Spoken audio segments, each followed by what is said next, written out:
Diyalog Medya Grubu.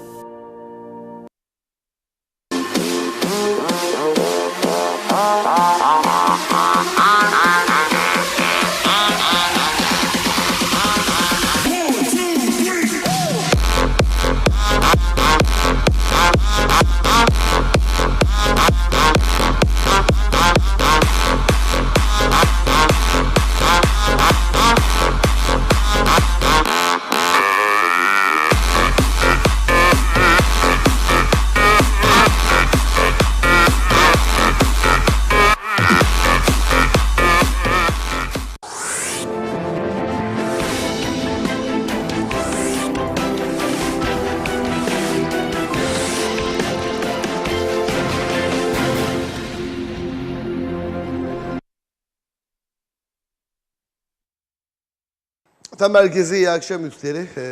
Yaklaşık şöyle bir 15 günlük değil mi? 15 gün oldu herhalde. 15 günlük aranın ardından yeniden sizlerle birlikteyiz bayram sonrasında Diyalog TV ekranlarında. Nasıl? Tatil yapabildiniz mi? Bu döviz ortamında, bu sıkıntılı ortamda. Ben olsun sorayım. Hani devlet yetkilileri, bizi yönetenler kızıyorlar. Onlar sormuyorlar. Bugün Maliye Bakanı Sayın Serdar Denktaş dedi ki dövizle borçlanırken bana mı sordunuz dedi. İşte ben şimdi size soruyorum. Bayramda tatil yapabildiniz mi? Eğlenebildiniz mi? Çoluk çocuğunuzla vakit geçirebildiniz mi? Ey benim güzel izleyenlerim. Nasılsınız? Haliniz, ruhatiniz yerinizde mi? Ben birazcık tatilde fazla deniz, fazla havuz derken ses birazcık gidiverdi. Birazcık hastalığını verdik ama durumumuz iyi. En azından memleketten daha düzgün vaziyetteyiz. Diyalog gazetesi elimde tuttum. Manşet. Çalışma izni için yapılan kan tahlilleri sonucunda 948 kişide hepatit B, işte HIV virüsü falan filan çıkmış. Şimdi Sağlık Bakanı da açıklama yaparsa sevişirken bana mı sordunuz diye. Ne diyordu Ekonomi Bakanımız? Sosyal medyada kahramanlık yapmayın diyordu bu dövizde yaşananlarla ilgili. Çok enteresan işler oluyor memlekette. Döviz gibi her şey başıbozduk bir şekilde aldı gitti. Haksen bugün Başbakanlık önündeydi saat 14'te. Gerçi Başbakan yerinde değildi, Ankara'daydı. Ankara'da Türkiye Cumhurbaşkanı ile görüşmeyi bekliyor. Akşam saatlerinde bu görüşmenin gerçekleşeceği söyleniyor. O görüşmeyle ilgili biz de bakıyoruz. Ajanslarda henüz bir şey yok ama olursa zaten sizinle paylaşmış olacağız. İzzet Türkmen bugün meclis önündeydi. Yönetim kurulu ve kendisine destek veren diğer kurumlarla beraber Haksen olarak 20 küsur maddelik, şöyle bakıyorum 24 maddelik Haksen ve Vergisen hükümete öneri sundular. Onları konuşacağız. Haftanın bu ilk yapacağımız tatil dönüşü programda. Sevgili İzzet hoş geldin. Hoş bulduk Sayın Pehlivan. Başbakanlıktaydınız. Gerçi birileri yoktu. Başbakan malum Ankara'da randevu, çok uzun zamandır beklenen bir randevu var. O randevunun peşinde. Önerilerinizi hazırladınız ama oraya gelmeden son dönemde krizle beraber ortaya çıkan tabloyu bir sendikacı, bir kamu çalışanı, uzun yıllardır bu işlerin içinde olan birisi olarak, bir sendikacı olarak nasıl değerlendiriyorsun? Hükümet bu krizi yönetebiliyor mu, yönetemiyor mu? Anladığımız kadarıyla biraz sinirler de gerildi. Yani Serdar Denktaş diyor ki, bana mı sordun diyor borçlanırken. Kime soracağım yani gidip Maliye Bakanlığı'ndan mı borçlanırken izin mi isteyeceğiz? Veya ülkenin ekonomi bakanı internette diyor eleştiri yapmayın diyor, kahramanlık yapmayın diyor. İnternette bir şey yazacağımızda Ekonomi ve Enerji Bakanlığı'ndan 20 TL ödeyip harç pulu alıp paylaşım yapabilme icazeti mi alacağız bu saatten sonra? Nasıl değerlendiriyorsun? Şimdi Sayın Pehlivan, şöyle söyleyeyim. Türkiye'de yaşanan Temmuz ayından bu yana yani döviz krizi ve Türk lirasının değer kaybı tabii ki ülkemizde de çok ciddi oranda hissedilmektedir. Yani bugün bunu rant kapısına çeviren bankalar ve rant kapısına çeviren tüccarlar yüzünden halkımız evine ekmek götürmekten aciz durumdadır. 2000'li yıllarda yaşadığımız ekonomik krizin kat kat üzerinde olacağı gözlemi içerisindeyiz. Aslında buna evet dövizin artışına ve TL'nin değer kaybına Kuzey Kıbrıs Türk Cumhuriyeti hükümeti çözüm üretemez ama ülkenin içinde bulunduğu ekonomik krize önlemler alarak çözüm üretebilecek olan merciler aslında kendileri. Bugün siz de belirttiniz, başbakanlıkta yokken bir eylem yaptık. Neden böyle bir eylem yapıldı? Neden iptal etmedik eylemi? Bunu kendi içimizde de konuştuk. Bir şey fark etmeyeceği için. Yani başbakan orada olsa da bir şey... Olsa da olmasa da bir şey fark etmiyor. Çünkü bu ülkenin başbakanı, emek en yüce değerdir diyen partinin başkanı, emeğe ve emeğin temsilcilerine karşı son dönemde çok ciddi bir şekilde düşmanlık içerisine girmiş durumdadır. Söylemleriyle sendikaları itibarsızlaştırmaya, halkın gözünden düşürtmeye ve ekonomik krize de bunu kulp bularak göstermeye çalışmaktadır. Rakamlar üzerinden bu sendikanın yozlaşması noktasında bir kelime belirtmek isterim.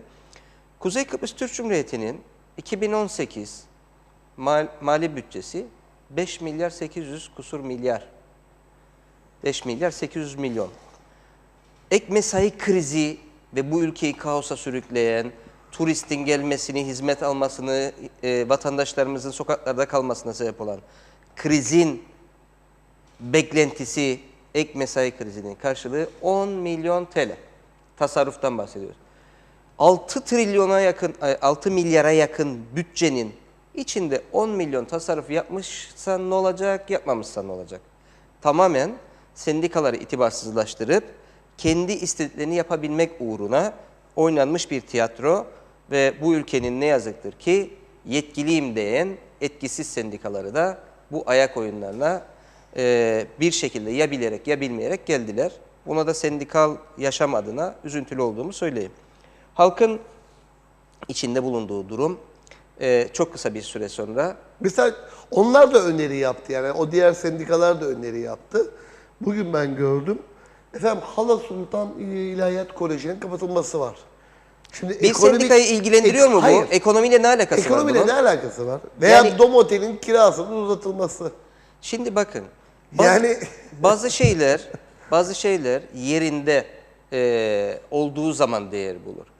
İlahiyat Koleji ile ilgili bu ülkede bir problem varsa, ilgili Eğitim Bakanı'yla ilgili sendikalar karşılıklı istişare ve diyalog yoluyla bunu düzeltirler, sistemi düzeltirler. Dom Otel'in işletilmesinde geçmişte bir sendikaya devri ve çalışanın orada kendi kendini yönetme ve Dom Otel'i sürdürebilir bir duruma getirme formülü vardı.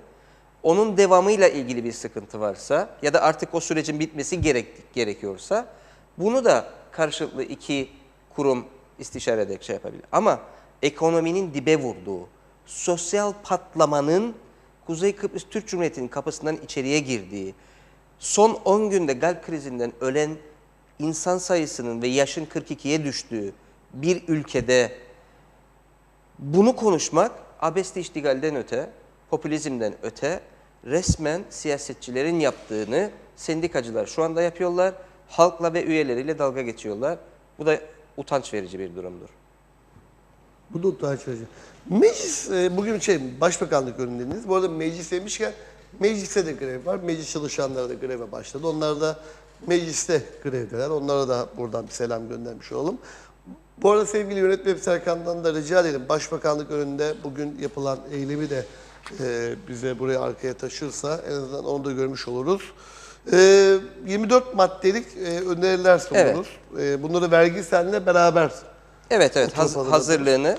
İsterseniz hiç vakit kaybetmeyelim. Bu Geçelim. önerilerin içeriğine bakalım. Çünkü bu konuda da hükümet eleştiride bulundu. Dedi ki Tufan Erman ya herkes eleştiriyor, öneri sunmuyorsun dedi. Aha 24 tane öneri işte. Aslanlar gibi, babalar gibi 24 tane öneri. Buyurun anlatalım bakalım neler önermişsiniz. Şimdi önerilere geçmeden bir ana paragraf söylemek istiyorum. Biz Haksen olarak şu an içinde bulunan krizin, bu ülkede son 43 yılda bence yaşanabilecek en büyük krizdi. Çünkü uzun soluklu olacağı ortadadır. 2023'e kadar artarak ya da azalarak bir şekilde devam edecek bir konjektör içerisindedir bu kriz. Fırsata dönüştürebilme zamanı olduğunu düşünüyorum. Çünkü ülke ekonomisi ve idari yapısı dışa bağımlılıktan dolayı çökmüş durumdadır. Bunu da herkes kabul ediyor. Bunu başbakan da kabul ediyor. Yani başbakan bir başka ülkenin cumhurbaşkanından randevu istiyor ve bir ay sonra alıyor. Ve buna seviniyor. Bunu da sevinerek basınla paylaşıyorlar. Bu kabul edilebilir bir süreç değil. Bu bağımlılıkta. Biz buradaki önerilerimiz bu ülkenin artık kendi ekonomisini kendi yaratabileceği, 43 yıl önceki ganimet düzeninden uzaklaşarak tasarruf tedbirlerini tüm kesimlere yayacağı ve tüm toplumun bir diyet ödeyeceği, elini taşın altına koyacağı bir realite üzerinden yürüttük. Bunu da ilk başlarken birinci maddemiz siyasi partilere yapılan milletvekili başına verilen rakam. Bakın 2017 yılında 8 milyon 400 bin TL siyasi partilere yardım yapılırken 2018 yılına geldiğimizde bu yardım 10 milyonun üzerine 10.4'e çıkmış. Bu hani halkının kazancına göre artarak devam ediyor. Ülke kaos içinde, ülke yangın yeri, insanlar evine ekmek götüremiyor. Ama siz kendi kendinize 10,5 milyon TL yardım yapacaksınız. Bunun derhal kesilmesi gerektiğini düşünüyoruz. Tabii bunun 7 milyonunu şu ana kadar cebe indirmiş durumda siyasi partiler. Kalan 3,5 milyon olsun diyoruz. Ne kurtarırsak kârdır. Kamu maliyesine hibe etmelerini bekliyoruz. Madem ki herkes elini cebine koyacak. Bakın tam da bu noktada diyor ki Birsen Turan, sıkıntı varsa devlete destek olmak gerekir. Köstek olmuyor. Hep güzellik, olumlu lütfen destek olalım diyor. Yani destek olmak için zaten öneriler hazırlanmış. Onları konuşuyoruz. Arkadaşlar bakın sevgili izleyiciler, biz bugün eylemimizde Başbakanın önünde söylediğimiz ilk kelime şudur. Biz devamlılığı olan sürdürülebilir bir hükümete bugün burada destek vermeye, öneri vermeye geldik. Bizim hükümetin gitmesiyle ilgili uzaktan yakın herhangi bir politikamız yok. Kaldı ki sendikalar, başta biz olmak üzere, sürdürülebilir hükümetlerle icraatlar yapabilir. Ama bir hükümet, düşünün ki ekonomik kriz patladığı gün gidip Bankalar Birliği ile görüşüp bankalarımız dimdik ayaktadır diyor. Üzerinden bir ay geçiyor. Halk inim inim iniliyor. Döviz borcu olan halk taksitlerini ödeyemiyor. Ve şu anda borç batağına doğru adım adım ilerliyor. Ve çıkıp bununla ilgili bir tek sözü yok başbakanın. Başbakan yardımcısında yok. Ekonomi Bakanı'nda Facebook üzerinden o zaten yani bu ülkede yaşamıyor. Halkı lanetlemekten başka bir şeyi yok. Yani çok ilginç bir politikası var. O bu dönemin adamı değil. Yani o başka bir evrende. Boyutta. O başka bir boyutta. Biz şu anda 2018'i KKTC'sindeyiz. O çok ayrı başka böyle haklısınız. ilahi bir durum var. Yani şimdi tam bu noktada halk ben bunu sana bilmesi bir şey lazım. söyleyeceğim. Biz hükümete Halkın destek vermek mesela- için bunları hazırladık. Mesela halkın ve senin bilmediğin bir şey söyleyeyim. Az önce geldi belgesi. Yarın çarşamba, perşembe günü herhalde muhtemelen yayınlayacağım. 300 bin liraya Gara Mercedesler alınmaya devam ediyor. O da var burada. Tasarruf. Şimdi baktım ben ikinci madde olarak koymuşsunuz siz. Kamu kurum ve kuruluşlardaki tüm makam araçları. Daha çok yeni bir Gara Mercedes almışlar. 300 bin TL'cik. O zaman neyin tasarrufundan bahsediyorlar? Neyin tasarrufu? Yani bu tasarrufu, Belgeseli perşembe günü yayınlayacağım. bu tasarrufu sadece bu halk mı yapmak zorunda? Sadece halkın ezilen kısmını ezerek ülke ekonomisi düzelecek mi? Ezmeye devam edin. Yarın arkanızda kimi bulacaksınız? Siyaset bu ülkede yozlaşmış durumdadır sevgili Pehlivan. Yani sizin seçtiğiniz, sizi temsil eden kişiler sizi kendi boyundurukları altına alıp en lüks araçlarda, en lüks villalarda, en lüks yiyeceklerle, en lüks hayatı yaşayacak. Size de tasarruf edin diyecek. Yok ya. Öyle bir dünya yok yani. Biz Haksen olarak bunu kabul etmiyoruz. Elimizi Veya değil, tapu dairesine yeni bir müdür adanacak. o da kabul edilebilir. Cumartesi, pazar denmeyecek, bayram tatili demeyecek. 3 tane odayı birleştirip İçişleri Bakanlığı'nda muazzam bir kat yapacak. Beyefendiciğim, İçişleri Bakanlığı'nda böyle büyütmenize gerek yok. Deniz kenarında güzel yerler var, hala daha verilmemiş. Oralardan bir tanesine bir tapu dairesi yapılabilir. Bir eliniz denizde olur, deniz derya. Diğer eliniz işlerde olur. Mesela bunlar da yapılabilir. Yani Ne gerek var 3 tane odayı birleştirip dev bir oda yapasın? Git Girne'ye, Maosa'ya, değil mi? Çok güzel sahilleri var.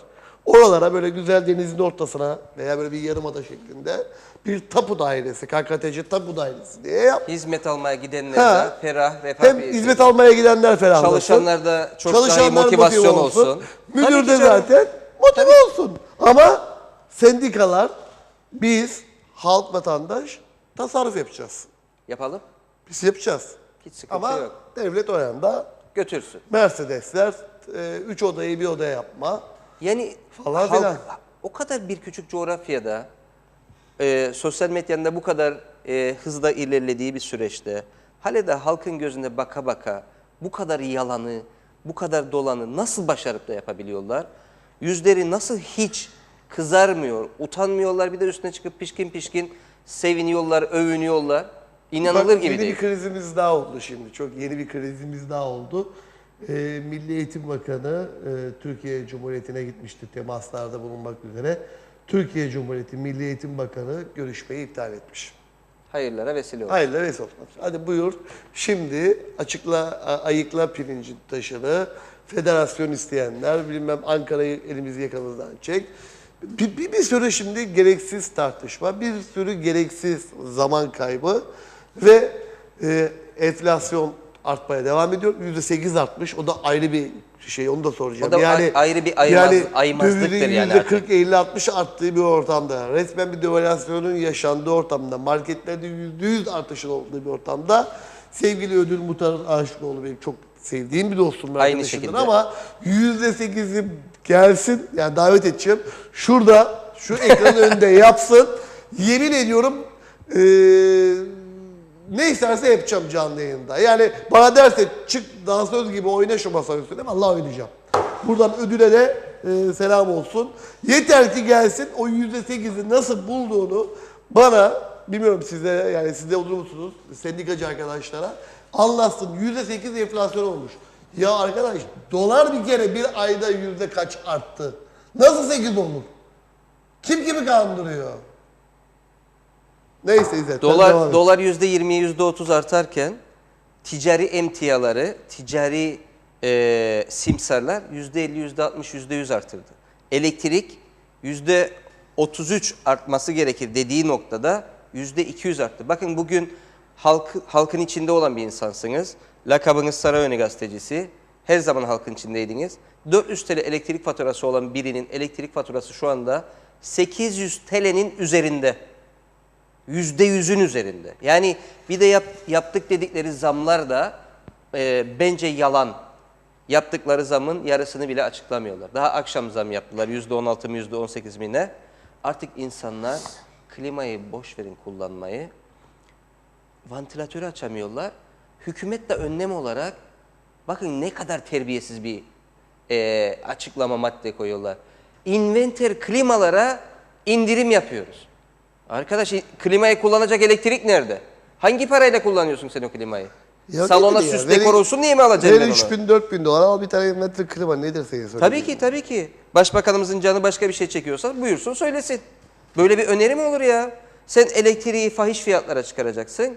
Hayat %50, %60'ın üzerinde artacak. Senin alım gücün %50 düşecek. Ondan sonra dönüp inverter klimaya indirim yaptım. Söylesinler bize bakalım bu kabinede kim inverter klima getiriyor? İsmini söylesinler. Gidip ondan alalım. Başka birinden yanlışlıkla gidip almayalım. Bari en azından amaçları tam olarak yerini bulsun. Yani hangi tüccar getiriyorsa. O tüccar gidelim şu o anda tüccara- Bakanlar Kurulu'nda. Ay Allah. O tüccar şu anda Bakanlar Kurulu'nda. İsmini versinler. Yanlış adresten alışveriş yapmayalım. Yani en azından bilmeyenler. Yani biz biliyoruz, gülüyoruz ama en azından bilen kesim gidip o kişiler alsın yani. Bilmeyen olabilir çünkü. Herkes şimdi o kişi kim olduğunu bilmez. Gerçekten Sayın Pehlivan, hükümetin topluma muhalefetteyken söyledikleri, vaat ettikleri ve geldiklerinde yaptıkları ve şu anda halkın yüzüne bakarak yaptıkları gerçekten ne kendilerinde ne bizde sinir bırakmamış durumdadır. Artık herkes diline geleni söyler durumdadır. Örneğin bugün siz programın başında söylediğiniz Sayın Serdar Denktaş'ın sadece bugün söylediklerinden dolayı siyaseti bırakması gerekir. Bana mı sordunuz? Siyaseti bırakması gerekir ya.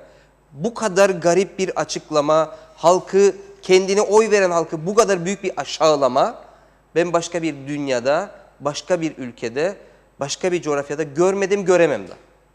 Bana mı sordunuz diyor boş verirken? Ya siz o koltuklara ne için geldiniz ya? Siz bu halka daha adil, daha eşit, daha yaşanabilir, daha sistematik bir ülke yaratmak için o koltuklardasınız. Siz Türkiye'nin verdiği parayı alıp da istediğiniz gibi hesaplarınıza aktarıp da halkla dalga geçmek için o koltuklarda değilsiniz. Bu önerileri ya yapacaksınız ya da önerilerimizin sonunda vardır. Derhal gideceksiniz. Bunun ötesi yok.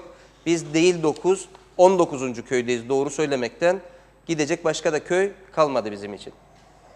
Kamu kurum kuruluşlarının izdaz ikram kalemleri kaldırılsın demişiz. O para bitti zaten. Şu anda bitti. Yani kalmadı zaten. Yediler. Yani senin 3. madden kafadan gitti. Çünkü 7 ayda zaten o parayı yediler. O para Afiyetle. bitti. Ben biliyorum çünkü bu kantinleri işleten arkadaşlarım çoğu ahbabımdır. O kalemde para kalmadığını ben çok iyi biliyorum. Onlar da ödemelerini alamıyorlar gitti şu anda. o zaten. O bitti zaten. Bankaların 300 milyon üzerindeki geçmiş yıllardan %20 kamu maliyesine değer aktarılsın. Bu güzel bir şey. Dış temsilcilerin masrafları gözden geçirip tasarruf tedbiri alınsın. Efendim hafta sonu uçuşları kabinede olduğu gibi devam ediyor. Tasarruf yapacağız. İnanılmaz tasarruflarımız var. Siz kemer sıkacaksınız, biz kemer sıkacağız. Onlar da kemeri sıkacak. Hostes diyor ya 2 çıkış var, kemerler sıkılıyor. Yukarıdan da bir şey düşüyor hani falan ağzına alıyor. VIP'leri rahatlarını bozmadan. Ha, o kemer yani oradaki kemer. Peki. Birkaç tane mesaj okuyayım. Ondan sonra tekrar buraya geri dönelim. Hasan Nihat Erduran müdürümüz bizi izliyormuş. Ona buradan selam olsun. Sevilay Paytoncular diyor ki neden şimdi konuşuyorsunuz? Geç kalmadınız mı? Hak seni sadece Facebook hesabından takip etseler ki tüm sosyal medya hesapları var ve tüm basından da Google'a girip KKTC Haksen'i yazdıkları zaman kuruluşumuz 2 yıl öncesine dayanıyor. 2 yıldan bugüne kadar hiç susmadık. İktidarda kimin olduğuna bakmaksızın Ulusal Birlik Partisi, Demokrat Parti iktidarında da, mevcut dörtlü koalisyon iktidarında da ilk gün söylediğimiz sendikanın kuruluşundakini bugün söylemeye devam ediyoruz. Demek ki bazıları bizi tam takip etmiyorlar. Belki başka sendikalar susuyorlar kendi arka bahçesi oldukları siyasi partiler iktidarda oldukları zaman ama Haksen hiçbir siyasal oluşumun ne yan ne arka ne ön bahçesi değildir. Bir mozaik bir sendikadır. Her görüşten içinde üye ve yönetim kurulu bulunmaktadır. O Peki. yüzden susmaya gerek yok, Biz de konuşmaya çıkalım devam. konuşalım diyor yine Sevilay Hanım. Çıkın efendim konuşun. Bakın Halk Meclisi var. Reşat Akar, Aytu Türkan. İnanılmaz bir işe imza atıyorlar. Evet. Her salı ki bu akşam da bildiğim kadarıyla ben bugün geldim. Alsancak'talar diye biliyorum. Yanlış da söylemek olmayayım ama bugün evet 93. buluşma Alsancak'ta. Hemen buracıkta atlayın arabanıza gidin. Alsancak'ta nerede olacak? Yazıyor mu? Alsancak'talar. Yani bulursunuz Alsancak'ta. Muhtemelen belediye binasının arkasında bir şey var. Kültür merkezi var. Çok güzel. Oradadır. Gidin oraya. Mikrofon geldiğinde elinize istediğinizi söyleyin. Fırat Yılmaz selam söylemiş. Biz de ona buradan söyleyelim. Sayın Denktaş bana mı sordunuz diyor. O Maliye Bakanı olurken bize mi sordu? Yok. Sormadı. Dünyayı değiştirmek istersek kendimizi değiştirerek başlamalıyız. Doğru değil mi? Borçları pahalı araba alıp sterlin yükseldi diye bağırmaya gerek yok. Yıllarca kemer sıktık, kemer sıkalım devletimiz için. Sıkalım ablacığım, ne olacak ki? Yani zaten devlet için kemer sıkıyoruz. Kimin için kemer sıkıyoruz ki? Yani- Uçakta kemer sıkıyoruz, pantolonun kemerini sıkıyoruz, ayakkabının kemerini sıkıyoruz, arabada kemer var. Bir arkadaş diyor ki, Haksen'i izliyorum, takip ediyorum. İlk kurulduğu günlerde özel sektörle ilgili çok önemli açıklamalar oldu ama bu asgari ücret konusunda çok fazla ses çıkartmadılar mı diye bir eleştiri size Doğrudur. yöneltmişler. Bir arkadaş diyor ki kas kurulusu ne olacak kardeş iflas ettik mahvolduk diyor. Bakın bir taraf kemer sıkalım derken öbür taraf mahvolduk diyor. Arif Alasya abim, Arif abim ellerinden öperim. Klavyede yazmak kolay. Böyle işçiler yaparlar. Ne zaman eyleme katıldı acaba? Kendilerine bunu sormak lazım. Doğru. Bizde yani o nokta doğru. Klavyede yazıyoruz ama iş eyleme geldi mi o iş çok da fazla olmuyor. Burada bir araya girip bir düzeltme yapmak istiyorum. Bugünkü eylemle ilgili birkaç üyemiz ve halktan birkaç sevgili dostum Onu verebiliyor muyuz Serkan buraya? işte katılım azdı falan diye bir yorumda bulundu ama katılım az değildi. Zaten birinci açıklamamızı takip ederlerse bugünkü eylem yönetim kurulları düzeyinde yapılan bir eylemdi. Biz halka çağrı yaptık. Halk takdir edip gelmedi. 50-60 kişilik bir eylem yapıldı. Belli zaten kalabalıktan. Yani sayı az değil. Tüm yönetim kurulu üyeleri oradaydı. Gerekli mesaj verildi. Burada verilmeye çalışılan mesaj nettir. Hükümet ya bu bizim ayağı yere basan ve toplumun tüm kesimlerinin tasarrufu yapmasını sağlayacak önerilerini yerine getirecek ya da biz 20 gün sonra, 25 gün sonra daha da örgütlenerek, başka paydaş örgütlerle de birleşerek daha sert eylemlilik sürecine geçeceğiz. Zaten Türkiye'den döndüklerinde belli olacak hükümetin durumu. Yani Şu anda dönüp dönemeyecekleri de meçhul. Kriz var. Cemal Hoca'nın durumundan dolayı dönüp dönemeyecekleri, görüşüp görüşemeyecekleri de kriz masası oldu. Ona da bir kulp bulurlar yarın, ben size söyleyeyim. Bakanın acil bir işi çıktı, Mardin'de birileri öldü, Şırnak'ta birilerini vurdular da oraya gitti falan. Bulurlar ama işin doğrusu o değil. İşin doğrusu dörtlü koalisyon acemi kararlar üretiyor, hukuk dışı kararlar üretiyor, toplumu düşünmeden sermayeye peşkeş çekme operasyonu yapıyor, teslim olmuş durumdadır bankalara ve sermayeye. Bu teslimiyetten kurtulmaları gerekiyor. Kurtulmadıkları takdirde zaten 2019'u o koltuklarda görmeleri mümkün değildir. Gayet de netim burada. Fulya Güngör Bozkurt bizimle berabermiş, yayını izliyor. Gürhan Şencan bizimle beraber. Sevgili Savun Göksu arkadaşımız da bizimle berabermiş. Devam edelim. Mesajlar da gelmeye devam ediyor. Onları da birazdan toparlayacağım. Gidişatı nasıl görüyorsun sevgili İzzat? Sen üyelerin var. İşte üyelerinin bir kısmının döviz borcu var. Arabalar. Şimdi okullar açılacak. Okul taksitleri var. Kayıtlar, mayıtlar yapılacak.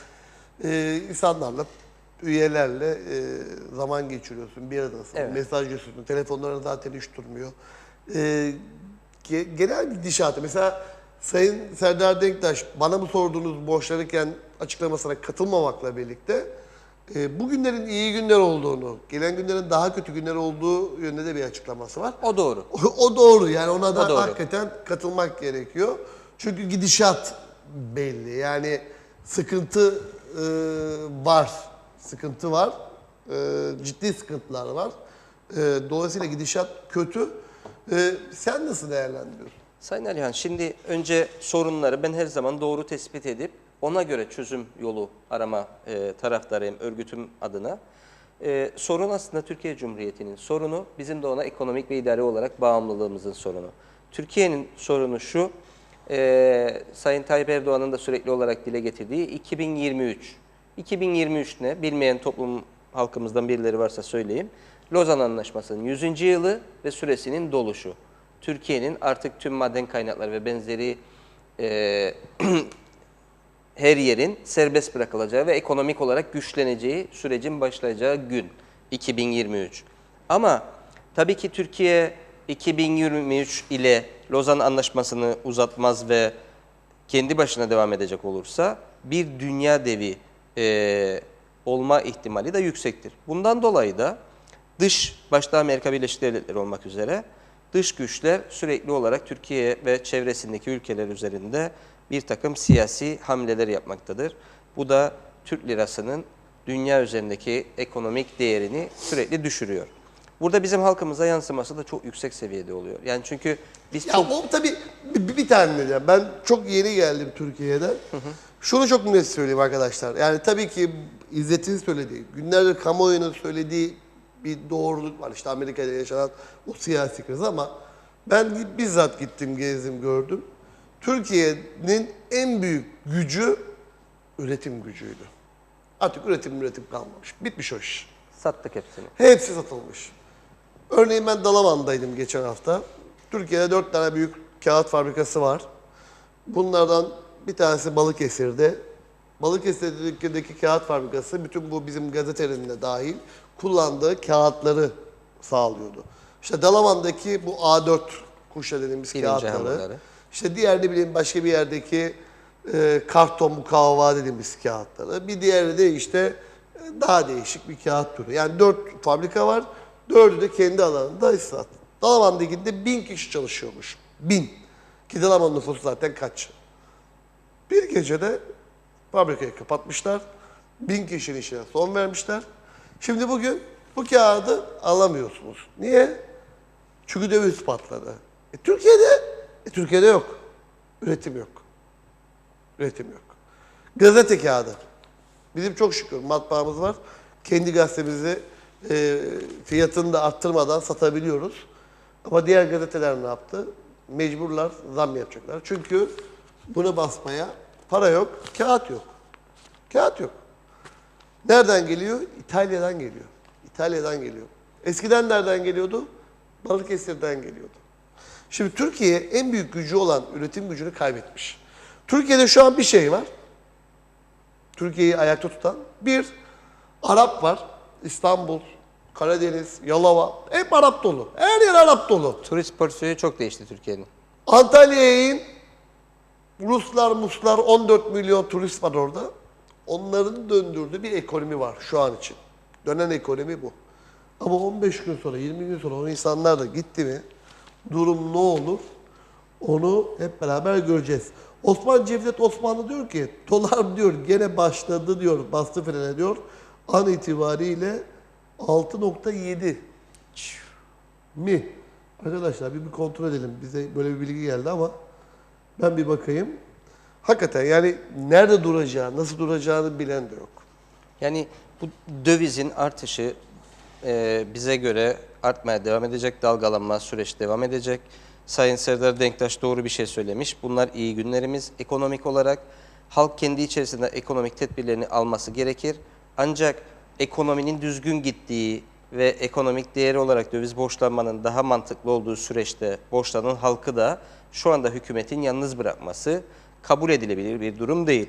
Bizim sendika olarak buna önerimiz bankalara döviz borcu olanlara 2 yıl boyunca faizsiz süre uzatımı yapılması ya da hükümetin belirlediği ve gururla açıkladıkları ama hiçbir işe yaramayan o sabit kurlar üzerinden döviz borçlarının TL'ye çevrilmesi.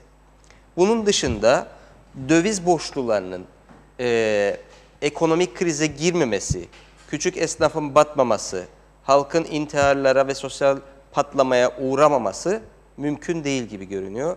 Çünkü evet gerçekten döviz borçlanırken çok makul bir süreç olduğu için ekonomik değer olarak herkes TL yerine dövizi tercih etti.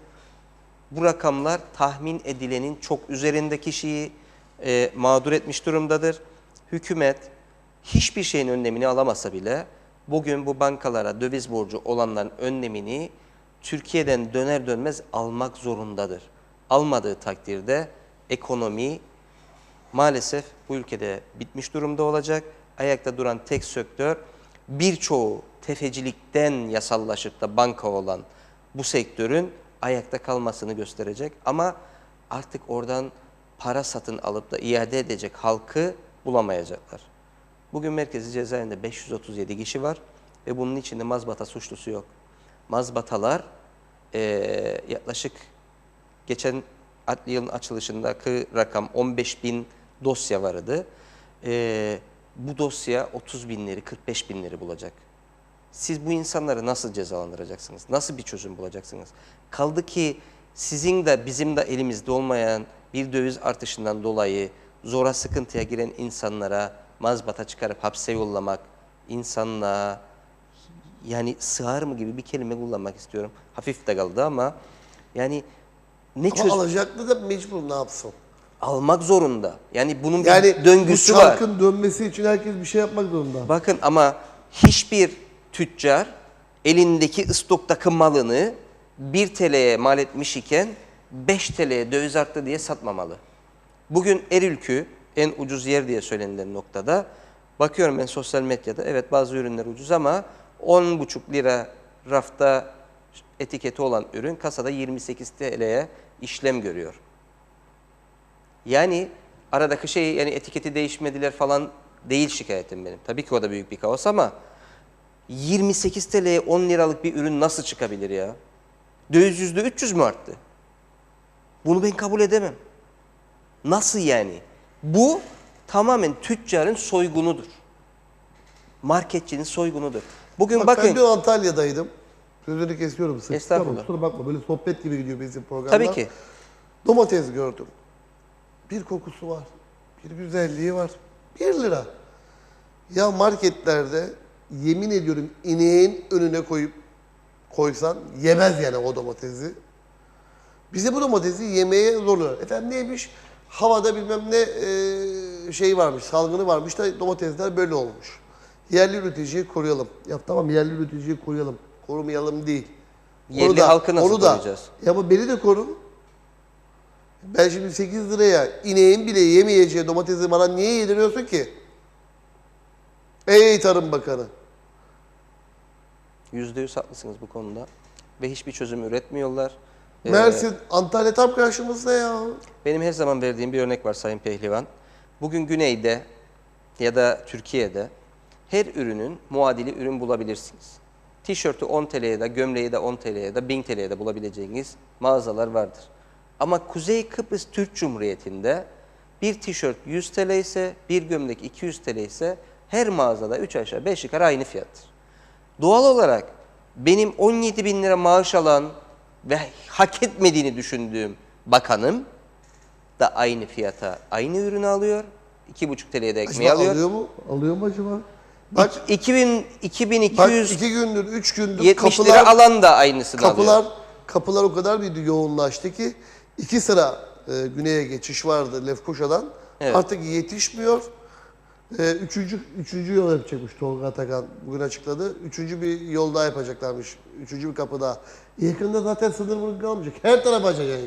Her taraf açacak zaten. Böyle giderse, et bu kadar pahalı olursa, bu kadar kalitesiz domatesi sen bana yemeye zorlarsan, alırım. Ne uğraşayım? Ne uğraşayım bu uğraştan? Ne olduğu belli değil. Hastalıklı mıdır, ilaçlı mıdır?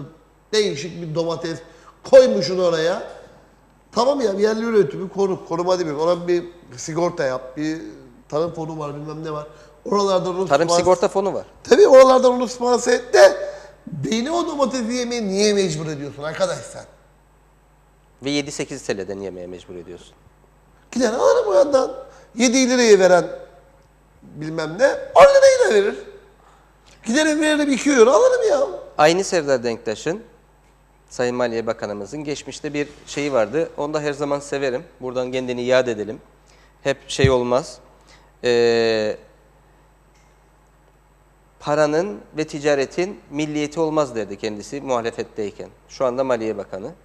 Ve dediğiniz gibi sınır kapıları maalesef çok kötü durumda. Yetişmiyor artık. Dün gitmiş Ulaştırma Bakanı denetlemiş. Bakmış 2 sıra kuyruk oluyor. Demiş 3. yapalım. Ben buradan Tolga Takan'a, sevgili Tolga Takan dostumuza çağrı yapıyorum. 2, 3 değil. 7 gidiş yap. 7 gidiş, 7 geliş. Çünkü ancak yani bu gidişat onu da olacak. 3 de yetmeyecek. Yani sen zannediyorsan 3 yetecek, yetmeyecek. 2 ay sonra göreceksin, 4'ü isteyecekler, 5'i isteyecekler. Sen o yüzden şimdiden tedbir al.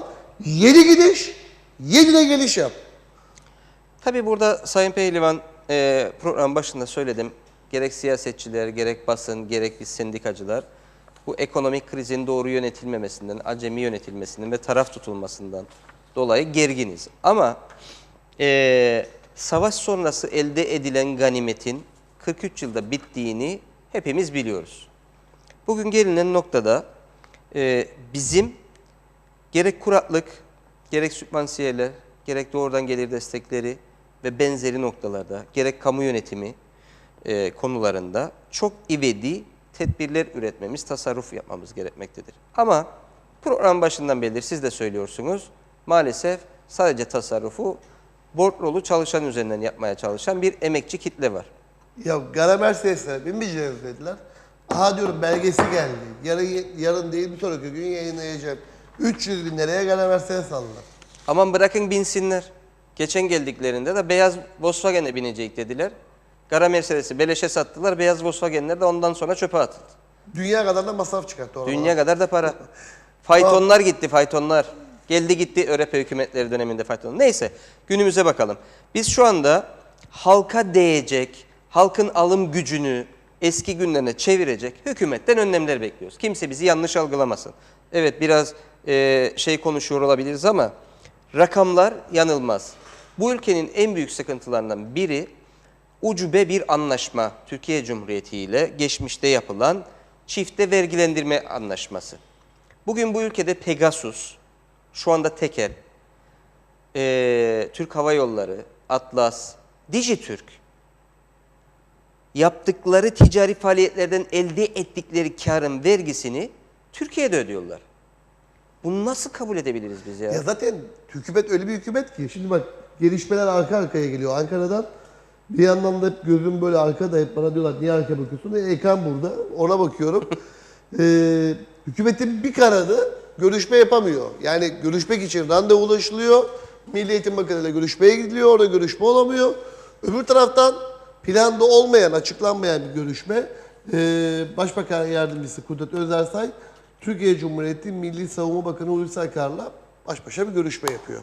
Şimdi bir taraf görüşmeler yapıyor, bir taraf bir şeyler konuşuyor. Ama öbür taraf yani şimdi bir arabayı düşünün. Arabanın kaç tekeri olur? 4 teker olur değil mi? 2 önde, 2 arkada. Degerin biri böyle gidiyor. Biri böyle cirleniyor. İkisi de oturduğu yerde oturuyor. Ve biz bu araba nereye gidiyor? Biz bu arabayla nereye gidiyoruz sevgili İzzet Türkmen? Sayın Pehlivan, şimdi mesaj Türkiye'nin bize verdiği mesaj nettir. Bakın tam üzerine geldi, önerimizin tam üzerine geldi. Biz Türkiye firmalarının buradaki faaliyetlerinin karşılığı vergisini kendimiz almamız lazım. Bu ucube, sözleşme, anlaşma her neyse derhal yürürlükten kaldırılması lazım. Derhal Pegasus'tan bu ülke vergisini tahsil etmesi lazım. Derhal Dijitürk'ten bu ülke vergisini tahsil etmesi lazım. Kamu maliyesinin zaten çok da fazla başka bir şeye ihtiyacı olmayacak. Şu anda Türkiye bizi ayar çekiyor. Haklı veya haksız onu konuşmuyorum. Ama Türkiye diyor ki TDP başkanına sen benim istediğim şekilde kararlar üretmiyorsun. O yüzden ben seni kapıma kadar getir diyorum. Rezil ediyorum ama seninle görüşmüyorum yürü git. Aynen verilen mesaj budur. Dönüyor arkasından. Hoş bir şey değil. Yani bu kabul edilebilir bir şey değil. İki ülke var çünkü. Her ne kadar ekonomik bir yani idari olarak... Cemal Özyiğit'i severiz. Konuştuğumuz bu değil. Genel yapıyı konuşuyoruz. Tabii bu hoş değil. Yani diplomaside bu olmaz. Yani özellikle Türkiye ile KKTC ilişkileri arasında bu durum kabul edilebilir durum değil. Yani gün sonunda sen randevulaşmışsın. İşte o randevular için elçilikler devreye giriyor. Bir sürü görüşmeler oluyor, bir sürü yazışma oluyor. Yani o şey değil yani. Beyaraş hadi 3'te geleceğim sahada bir kahve içelim olayı değil yani. O görüşme için bir sürü protokol hazırlanıyor, güvenlikleri var, eskortlar, ambulans. Ciddi bir olay. Evet. Bir sürü hazırlık isteyen bir olay. Ve bu iptal olsun yani hoş değil. O yandan Türkiye'nin her istediğine evet diyen, koşulsuz evet diyen bir Kudret Özersay'a Türkiye hükümetinin tüm paydaşlarının kapısı sürekli açık. Ya onu gördük. Milli Savunma Bakanı ile görüşüyor. Bakın şu anda Sayın Çavuşoğlu'yla bahçede yemek yiyor. yürümüşler, fotoğraflar boy boy çıktı. O da doğru değil. Yani verilmeye çalışılan mesaj çok kötü.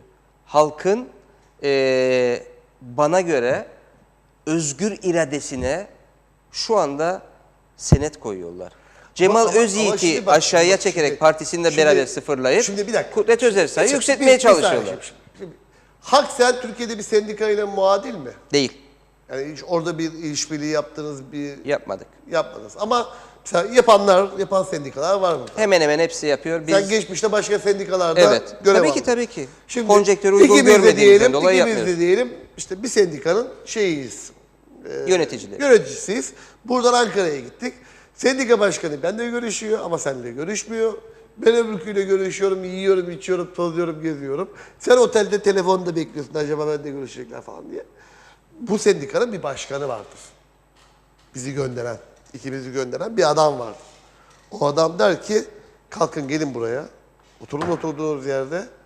Bu iş böyle olmaz. Şimdi bir bakan görüşecek. Öbürküsü otelinde oturup telefon bekleyecek. Başbakan Ankara'da bu işleri... Neden müdahale etmiyor Sayın Başbakan bunlara? İşte müdahale etmesi lazım. Yani işte benim anlatmaya çalıştığım bu. Dörtlü koalisyon, sizin de dediğiniz gibi dört tekeri olan bir araba ama tekerlerin hepsi farklı yönlere farklı gidiyor. yöne gidiyor. Böyle bir gidişat olamaz. Yani olduğu yerde de durmuyor. Sağa vuruyor, sola vuruyor, ileri gidiyor, geri gidiyor ama halkın faydasına tek bir santim ilerleme kaydedemiyor. Ülkenin itibarını yüceltmek için tek bir santim ilerleme kaydedemiyor. Bugün bizim ihtiyacımız olan Türkiye Cumhuriyeti ile et tırnak modelinden ayrışıp düşman modeline girmek değildir. Biz Türkiye Cumhuriyeti ile atalarımızın da gelişinden 500-600 yıl öncesinden bir bağımız vardır. Kanımız, ırkımız, dinimiz birdir. Bunun için Türkiye Cumhuriyeti ile ilgili ayrılma olamaz. Mesela Kavgalar niçin, olamaz. Ama bu tane, kadar büyük itibarsızlaştırma da kabul edilemez. 7 tane 8 tane Türk dünyasının başkanı geçen gün beraberlerdi.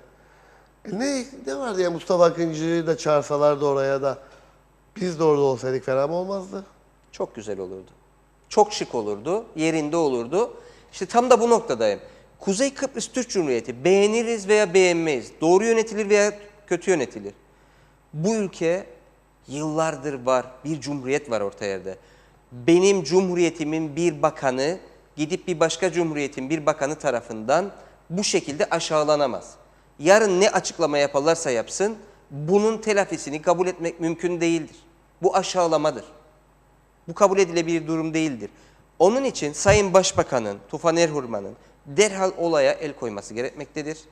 Derhal liderliğini, bakın lider ne zaman olur? Lider böyle durumlarda olur. Lider krizlerde ortaya çıkar. Sayın Mustafa Kemal Atatürk Allah rahmet eylesin ne zaman ortaya çıktı? Kriz ortamında. En büyük krizin içinde olunduğu süreçte ortaya çıktı ve lider oldu. Sayın Denktaş, Sayın Küçük, rahmetle yad ediyoruz kendilerini. Ne zaman ortaya çıktılar? Kriz ortamında.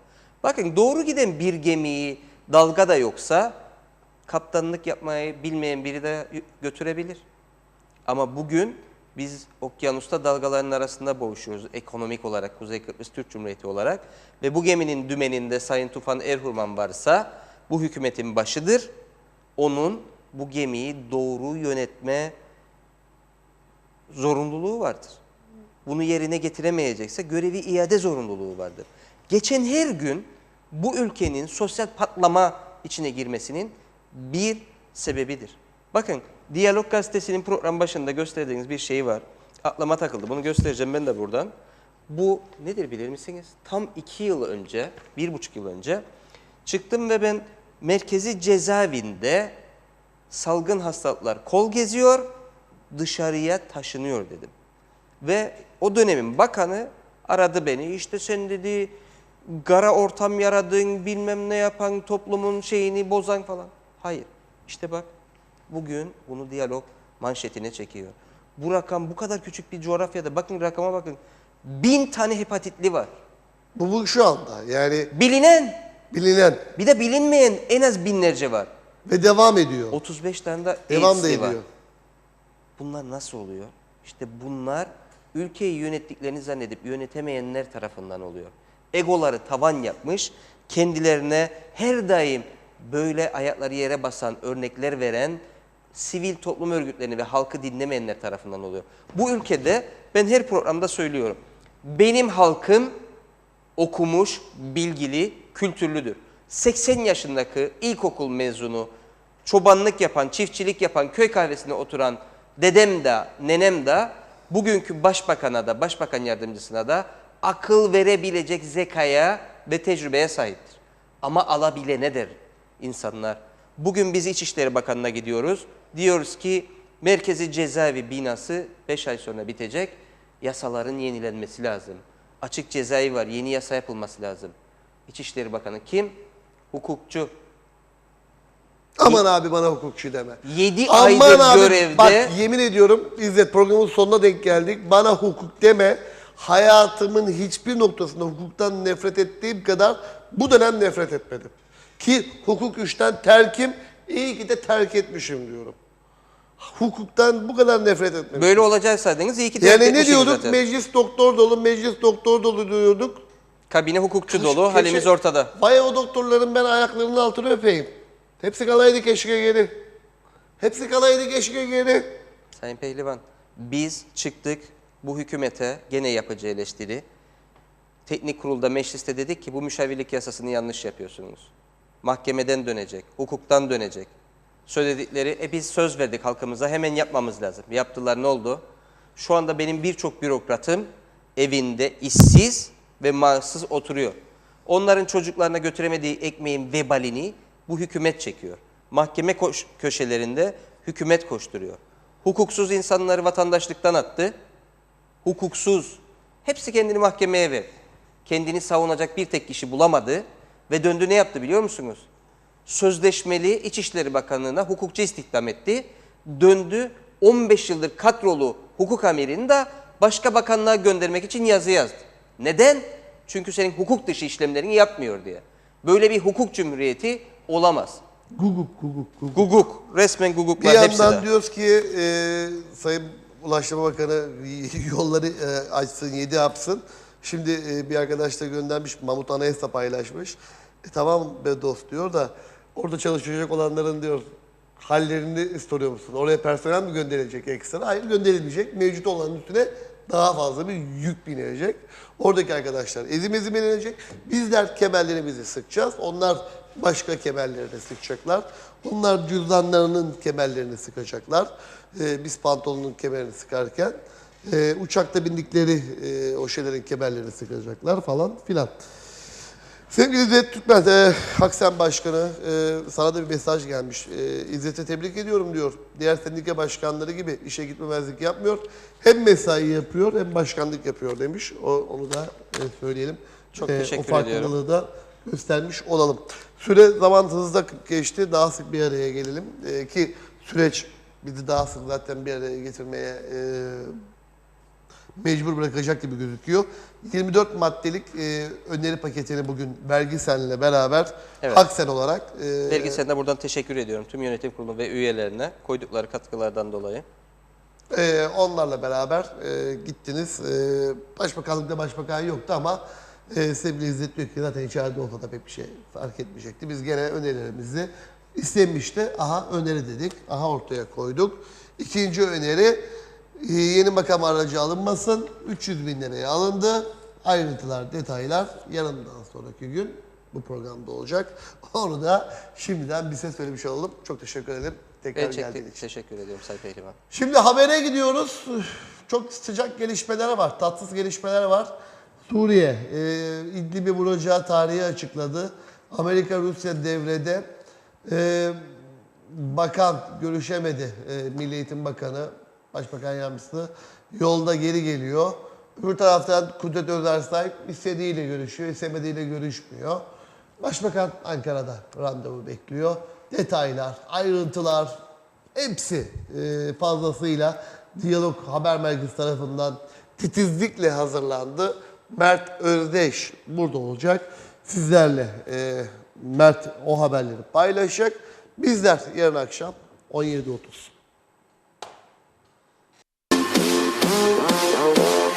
Ah, ah, ah, ah, ah.